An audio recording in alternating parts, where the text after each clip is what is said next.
how you could look at that and be like, nah, like we can't trust Stevie Wonder with the music that he makes. To me, that's insane. Didn't Taylor Swift drop Yeah, she's on pace to sell 3 mil, which is insane. 3 million records? This is episode 106 of the Rhythm and Rhymes podcast. I'm your host, AJ Hughes. I'm here with my co-host, Antonio Hughes. And you had an interesting question, which was, did you see this online or did you made it up? I was driving and I made it up. I didn't see it online. Right. I was thinking of it because of a different question I had, but I don't Okay. want to ask that on here for fear of getting popped, getting in Okay. trouble, somebody hearing the pod. Okay. We're going to ask that after we're done recording, but go ahead and ask. So my question was basically like, if the aliens, it's more so like when the aliens come, because we already seen them shooting down the UFO. Nobody was talking about that. But when the aliens come down, if you wanted to show them like what Black culture is, what song would you show them? If I wanted to show them what Black culture is, did you come up with the answer before I think about this? Yeah, I have an answer. Okay. Dang. Do you mean Black culture here or just Black culture in general? I Black kind of culture just meant here. in general, but I guess you could say here because we're from here, so we could just go with, I guess you could say American Black culture so that we can just, I guess, bring it into focus. Okay. 'Cause there's a lot of stuff you could pick. I would say I got a couple. Okay. Black or white Michael Jackson. That's funny. That's hilarious. Black or white Michael Jackson. I would say Spaceship Kanye West. Or huh? Spaceship Kanye West? Yeah, or What's Going On Marvin Gaye. Okay, I could get with that. I think no, you know what? I think that's my answer. What's Going On Marvin Gaye. Okay, I think that's a good answer. The couple that I came up with, Story of OJ, Jay-Z, I feel like that one really describes like the duality of That's like one. the whole house nigga, field nigga trope, even the whole sample using the strange fruit with, is that Nina Simone or Nina Simone? I don't want to say that wrong, but using that, and then even the video when you go back to that, like the way he was using the minstrel figures, like the whole idea of that whole thing was, I feel like, described Black culture a lot. If I was gonna say like maybe modern day Black culture, I might do some like, I don't even know at this point, I like, just want to rock. Lose. yeah, like I just want to rock, get sexy by Sexy Red, something like that. Maybe That's even crazy. Yo, or like they might get back in the spaceship and leave if they hear that. or like maybe Finito. Like I feel like Finito is a great answer. Finito. Pair with the story of OJ, I feel like those could be two good picks right there. I wasn't a huge fan. Like in hindsight, I think Story of OJ, that's a good answer just by what he's saying in it. But I feel like it was too hyped up because you heard Field Negro by Royce da 5'9". Wasn't that on that album that he had like the Be Below Boat 2 with J. Cole? No, it's a single. It's a 5 minute and 49 second. This is one of the greatest rap songs I've ever heard. I'm biased, but this is one of the greatest rap songs I've ever heard. And I feel like it's the non-commercial version of the Story of OJ. It's like what you're actually supposed to say to the field Negro. Okay. I mean, to the house nigga. But I have to go risk that thing. But I definitely heard that. That song is amazing, bro. That song is amazing. But yeah, that was a good question. There's so many you could do too, because you know what came to my head was, this is random, but Better Have My Money, Rihanna. That song is amazing. That song, I don't know if that would show them Black. Like, I feel like it would give you the energy. It would give you the energy. You know what I'm saying? And it feels Americanized, but it's from a Caribbean person, so it's all encompassing. What else could you? I wonder if it was like overall. I didn't have one for like overall Black culture. Like there is whole diaspora. Yeah, it's just really hard to. Dang, what's the biggest diaspora? The biggest diaspora record would be from here. You think so? It would be. There's not an Afrobeats record that would resonate with all Black people. That's true. As much as maybe us, but in general, that wouldn't resonate with like Afro Latino, Afro Caribbean. You know what I'm saying? It wouldn't resonate with all of them as much as something here. Like something here would definitely, like Michael Jackson, Black or White. Yeah, that's true. I think it would be something like that. That would have to be the one, bro. That was That was amazing. probably a good first name. That was a great question. Dang, I gotta come. Next week. I'm gonna come up with a question like that. That was a great question. Right. But I wanted to talk about the Lionel Richie Joe Rogan interview. I used to be an avid Joe Rogan listener in terms of like his podcast, and since I got older, I've just started listening less. But I was interested because I haven't really heard like Lionel Richie is like, what's a good example? He's just like the guy that's just always been around. He's always been famous, but I don't want to say you don't know what he's been famous for, but it's like we're so young in comparison to when he started. It's like he started before the civil rights movement. You know what I'm saying? Like, Yeah. like that was before Dad was born type shit. Like that's crazy. But listening to him talk in this interview, there was a couple of things that he said that just made me rewind and listen to it again. The way he said it, like this felt like an elder speaking to me. I'm not gonna lie to you. Yeah. I wrote 3 quotes down that I feel like were super, like they just hit me. The first one was everything. I guess the context to it is that he grew up in Tuskegee, Alabama, and he grew up on the Tuskegee campus because of what his parents did and stuff like that. He knew his grandparents knew George Washington Carver, and so he was very much from an academic background. But when he was talking about his experience, like going into Motown for the first time and like starting to learn and stuff like that, he said everything I learned in the world of academia did not apply in the world of hustle. And then he said, I received a PhD in the world of hustle. And it really, like, listening to this interview, bro, could you imagine, like, getting signed by a label? Motown mattered, like, one of the hottest labels in the entire country at the time. And then you get to just go in and just hang out with not only Michael Jackson and the Jackson 5, but Marvin Gaye in his prime. That's Diana Ross. Like Diana Ross, Berry Gordy, you get to pick it. It's like, bro, you have no choice, but it's like the amount of information you forgot more than people learned about the music industry and about music. And I thought it was so like illuminating to like not even just like his music career, but like him talking about how different academia and music are, like how he made it sound like if you have something that you have an inkling for, or you take to, you just go do it. You just go do it, and then you just go do it. You learn as a byproduct of doing it. You don't have to sit down in a class and have somebody tell you how to do it. And to me, to hear him say that, it meant a lot to me for a lot of reasons. But it was just, I don't know. I listened to his interview twice, bro. I listened to this interview twice, but he also said something which was just like, just turn on the mic, which is to the same effect. A lot of times we overthink the things we need to do, or overthinking the things we want to do. And it's like, bro, like just go do it. And even if it's bad, you just turn the mic on again. You know what I'm saying? But I was just saying this was probably one of the best interviews or podcasts I've listened to in a long time. Like I can't think of a specific episodes that made me want to go and listen to it again. I feel like this was a really great interview as well. I got to listen to bits and pieces of it. I thought it was really interesting when he was talking about kind of like the Commodores and that duality of almost becoming bigger than the group. It reminded me of what happened with like Michael Jackson. Like I feel like obviously you have other people who were in the group with him, Jackson 5, even Janet Jackson, who was blowing up at the time too, but he was obviously the clear star there, and he took the separation, and Lionel Richie kind of had to do the same thing. I think that's always interesting to think about, like you're almost being bigger than the program type of thing, but also like him having a really long life and him living through all these different times in music, getting to see his perspective. It's definitely interesting. I would love to hear somebody like Stevie Wonder get up there and get on the interview. I want Joe Rogan. Yeah, that would be crazy. That even just the one tidbit they talked about Stevie Wonder with his album. Did you hear that part? I think I missed that part. He said that once Motown got bought up by another label, Stevie Wonder turned his album in, and somebody at the label, like one of the A&Rs, changed all the songs on the album and didn't tell Stevie, and then put it out. And then Stevie, first time hearing the new album, like how Tiana Taylor and Kanye West had that day. But the first time he heard the album was when it was out.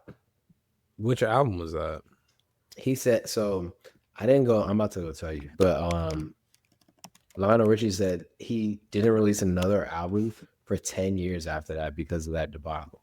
So we could probably just tell for the gaps in albums. Might have been Songs in the Key of Life. I wonder which one it was. Let's see. It's looking like Songs in the Key of Life because then he didn't release another album until In Square Circle in 1985.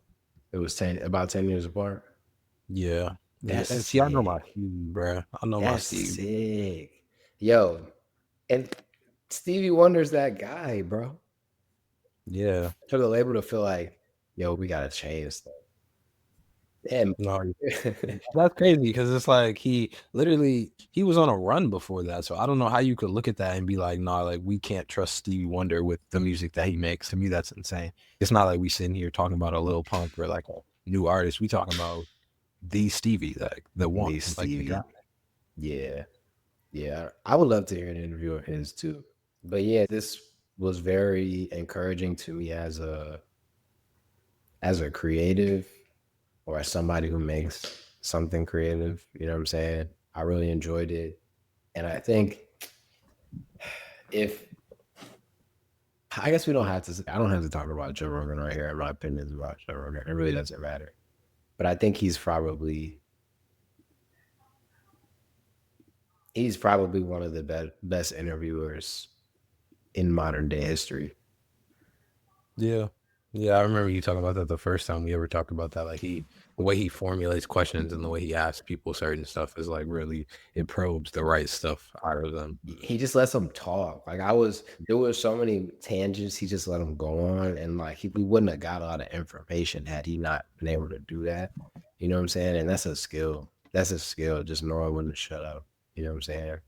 So I guess I'm shouting out Joe Rogan for getting. That's one of the best interviews I've ever listened to. Dang. It's crazy. Outside of that, I wanted to talk about briefly, YouTube is testing an AI music host feature to challenge Spotify's AI DJ. After I get into the facts, I have a couple questions for you regarding this.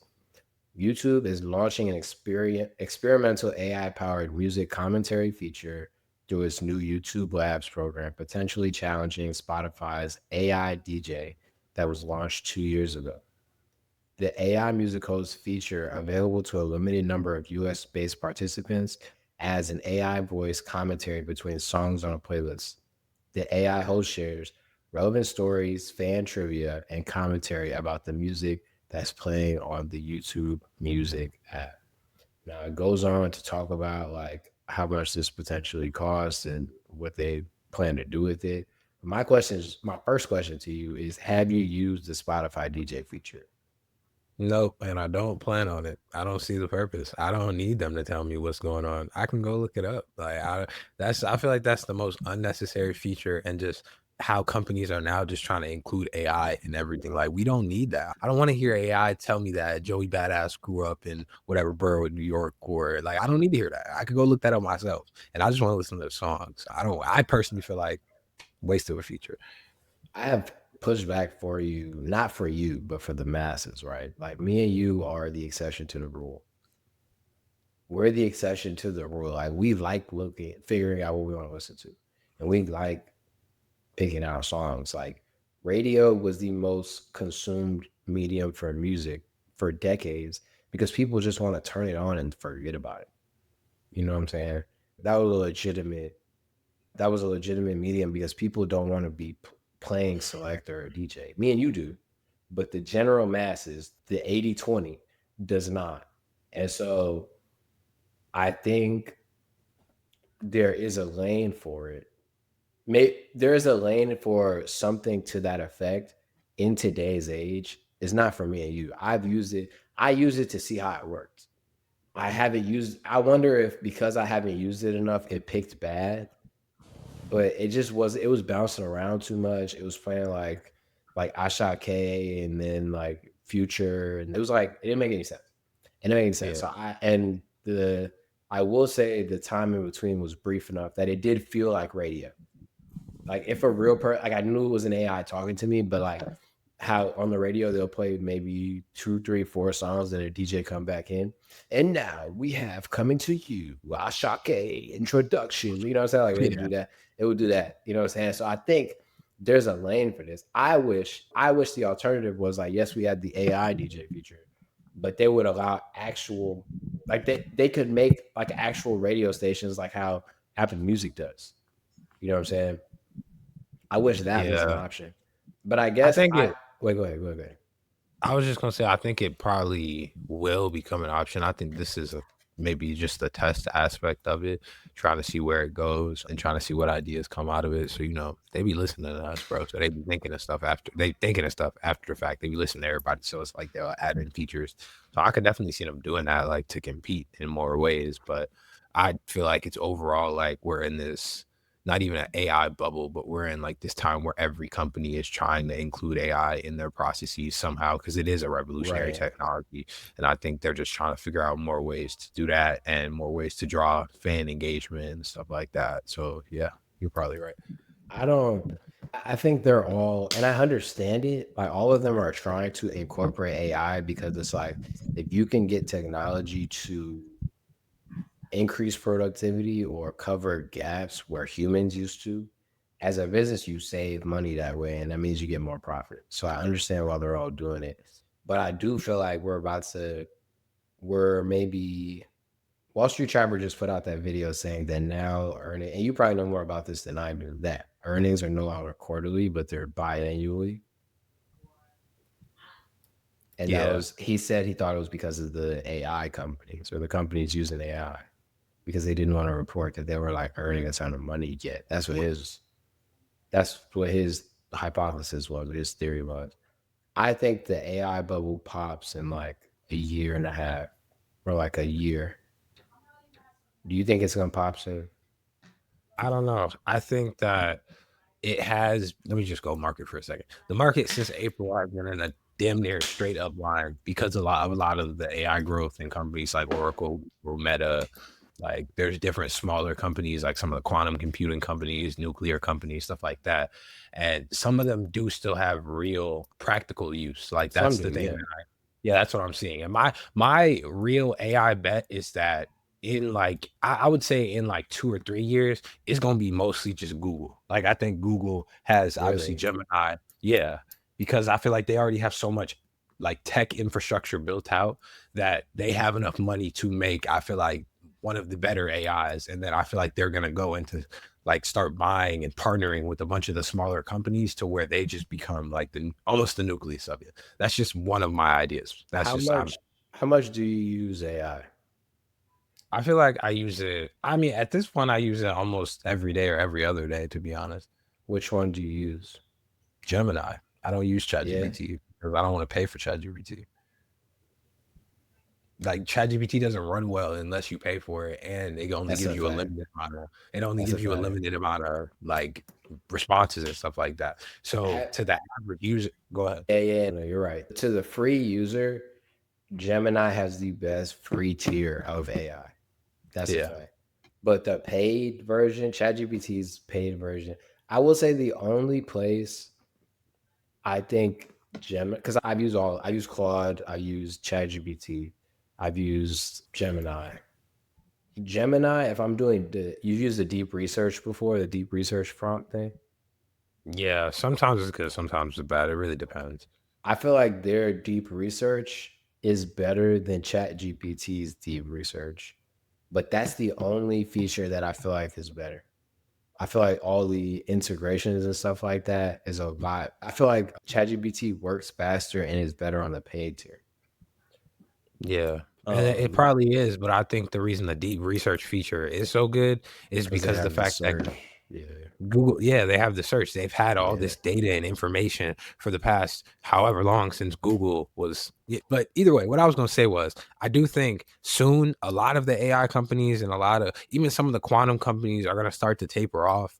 Like, I don't think it's going to be right now. I don't think it's within the next year. I would say at least 2 years before I really see that happening. But I do think that.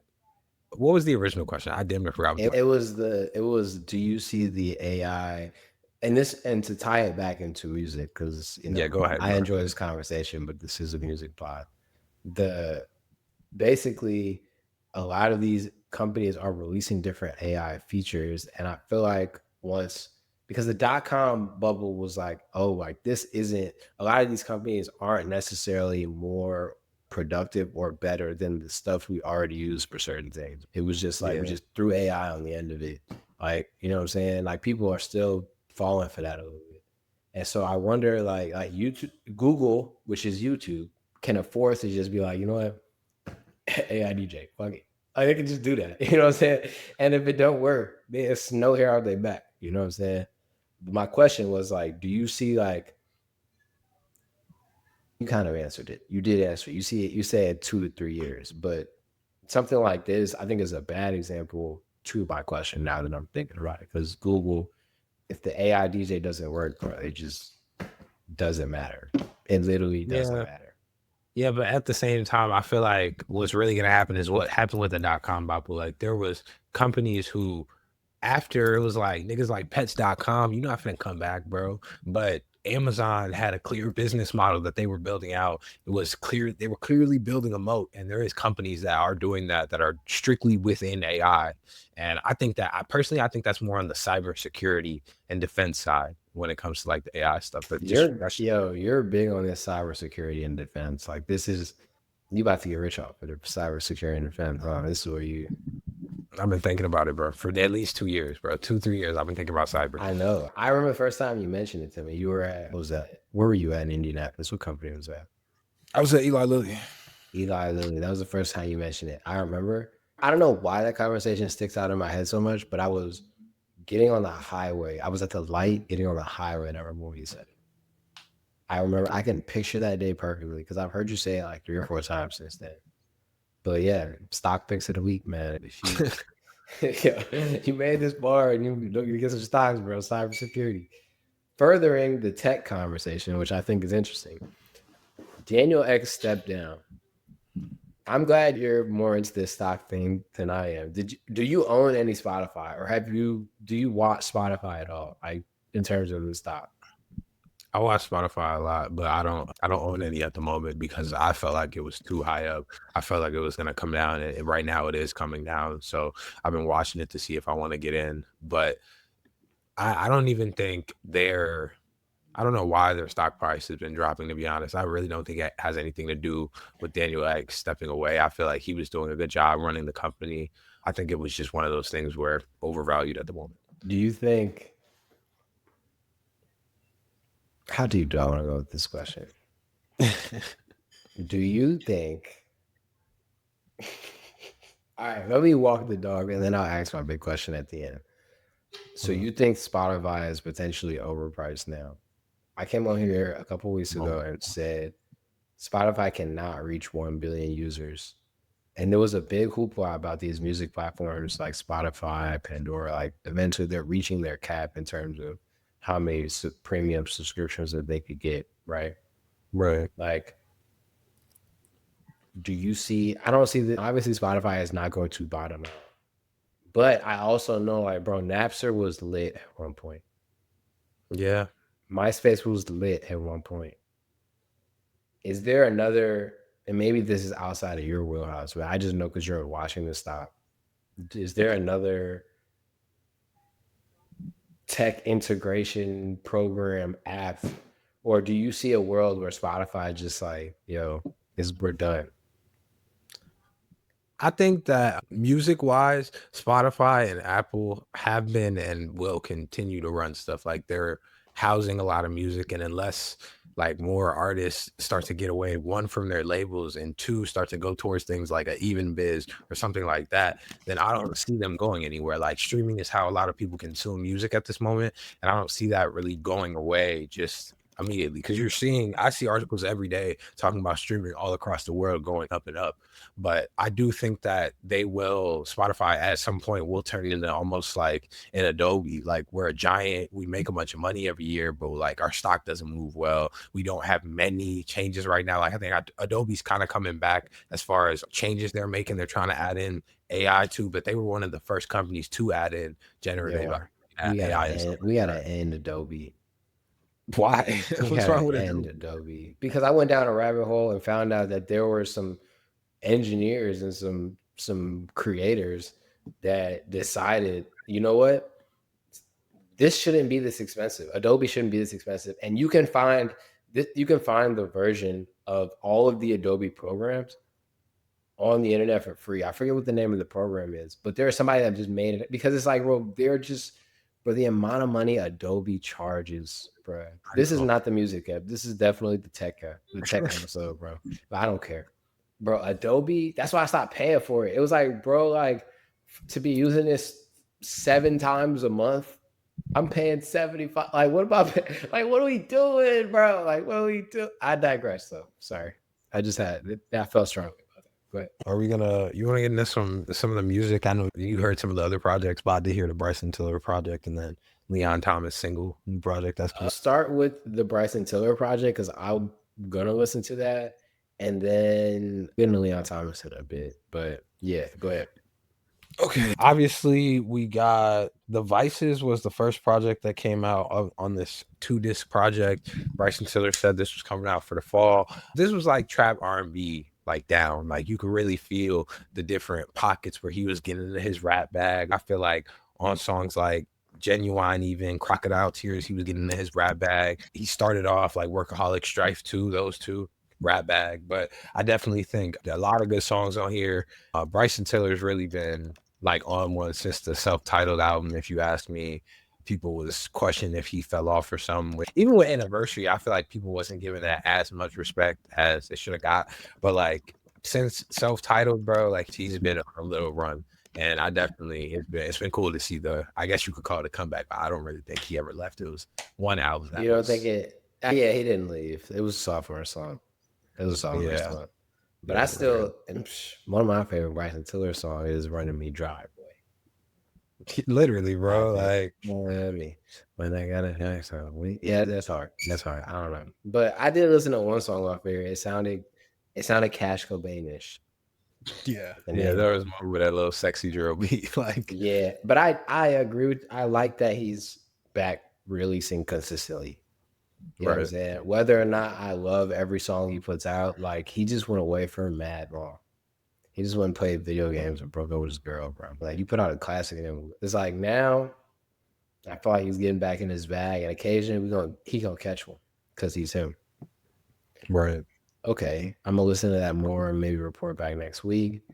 This week, the only songs that I feel like, because now I'm not gonna lie to y'all, I don't want to like, and we talked about this. We don't want to be the new music pod. We want to come on here and talk about music that we like that came out. Right. So I'm not just gonna run down the list and be like, yo, this came out, this came out. The songs that came out to me that were interesting. A Girl by Blxst. I wanted to mention that with the Leon Thomas song because I found it interesting. I usually try not to bring other people's conversations to our conversation, but I think Joe Budden's podcast conversation about Blxst versus Leon Thomas was interesting to me because it was a thing of like, Leon Thomas got a team in there, bro. Leon Thomas in there working with 17 people, bro. One dude is in there playing the triangle, and he's getting credited on this mug, bro. Blxst wrote and produced. It was just him. He just wrote and produced the song. It was just him. And so I wonder, like, dang, like, and then I thought about like what other independent artists, because he's no longer on Red Bull Records. He's been on Red Bull Records his entire career. He's now on Empire. Blxst is. And I wonder, as an independent artist, it's like how big can you get without eventually looping other people in? Because on his last project, he had other producers, you know what I'm saying? He had other people making beats, he had features and stuff like that. But I guess the biggest example of this is Russ. And Russ he just started getting beats from everybody else. He started working with other writers, you know what I'm saying? And I felt like that contributed to his ascension. Because at a certain point, it's like your beats are hard, but again, all your beats, your hooks all have a similar pocket. And it's like you can't, like how when we get into this Leon Thomas record, how Leon Thomas went into a whole nother bag in terms of sonics. It's like he could just go work with 17 other producers. You know what I'm saying? I don't know why if you say 17, but yeah.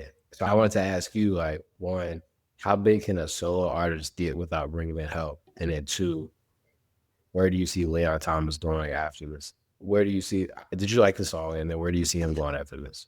I like the Leon Thomas song and the Blxst song. I feel like the ceiling for a solo artist can sometimes be higher than having a label, in my opinion, just because a label gets to control your marketing budget. A label gets to control where you get put. A label gets to control if they're going to put you on the front face of magazines, if they're going to sit there and plug you in with different radio stations, streaming houses, like all that.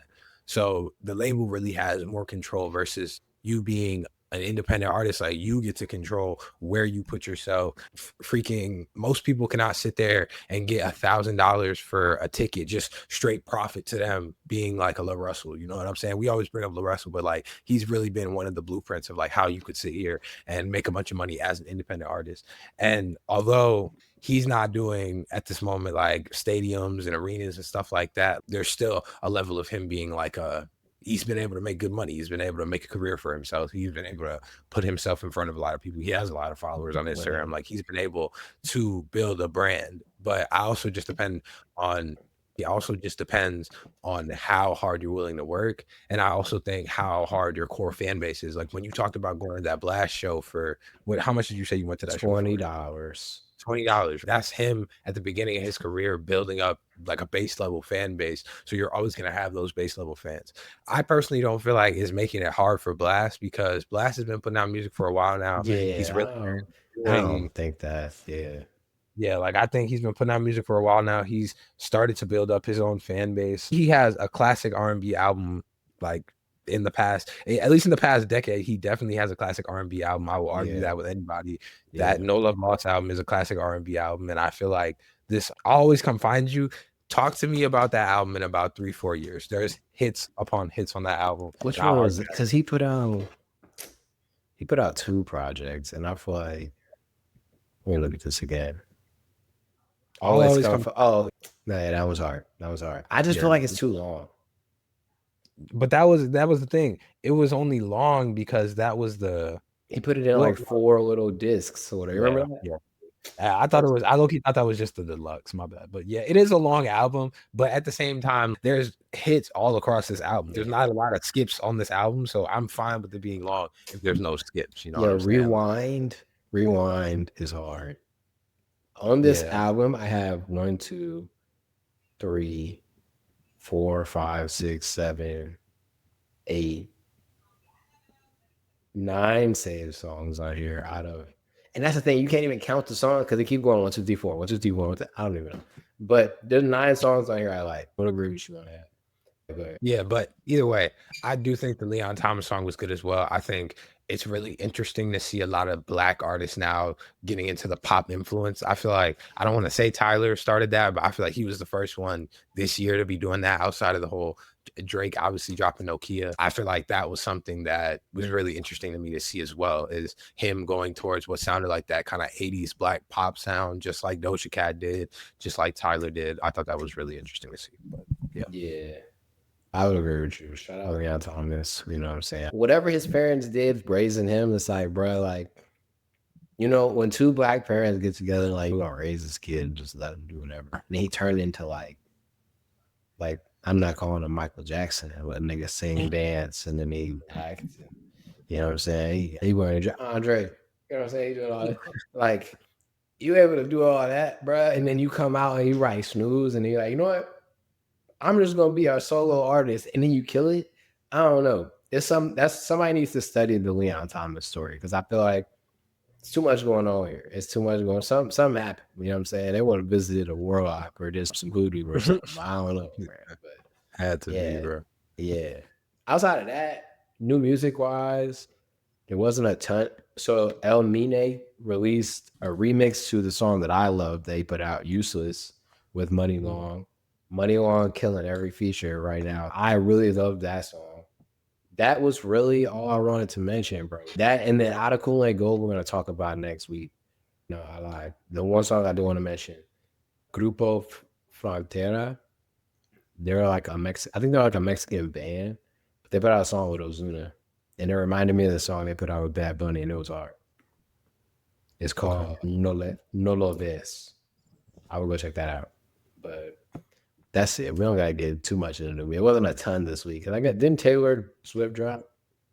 Yeah, she's on pace to sell 3 mil, which is insane. 3 million records?